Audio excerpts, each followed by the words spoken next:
How are we doing, folks? Welcome back to Behind the Standard. I'm Brenner. I'm Cortlynn. Let's talk about news. Last Friday, students around campus staged a walkout from their classes to support DACA students here on campus. Right, so DACA stands for Deferred Action for Childhood Arrivals. And one of our reporters actually went to the event, and she got to talk to one of the main speakers at it, Yamil Ocampo, who's a senior here at Missouri State. And he's quoted as saying, "To not do something about it is inhumane. It's taking people's futures away."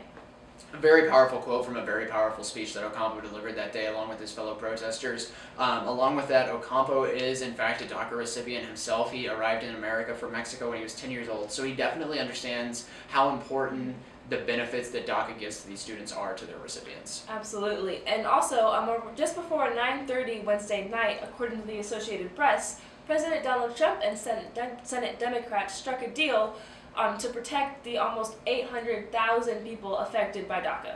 It seems that President Trump has been listening to the protesters that have been going on across the United States the past couple of days in response to his order on DACA, and there's potential for some cooperation between both sides of our political spectrum.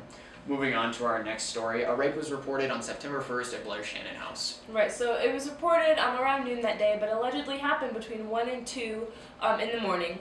And the reason you didn't get a Clear notice about it is because, according to Missouri State Vice President for Marketing Communications, Suzanne Shaw, it didn't present an ongoing threat to the campus at large. Along with that, the victim has been contacted by the university. They offered their condolences, and they've reached out to the victim in order to offer any on-campus help that they can in this terrible time for the victim. And it is an ongoing investigation.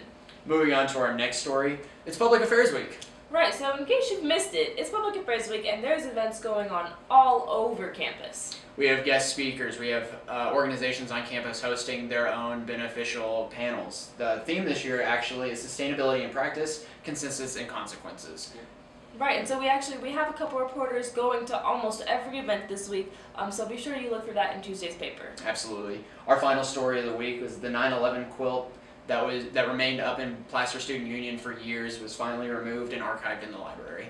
Right, and they, according to one of our reporters who did some work on this, they took it down because the sunlight in the area was damaging the quilt, and so they took it down just so they wouldn't have to do some significant maintenance on it. So after 15 years of being up in the student union, they decided to take it down, like Cortland said, in order to preserve the beauty that it still had to it. So it's still on campus, it's still being recognized for what it was made for. And you can actually even go check it out in the library still.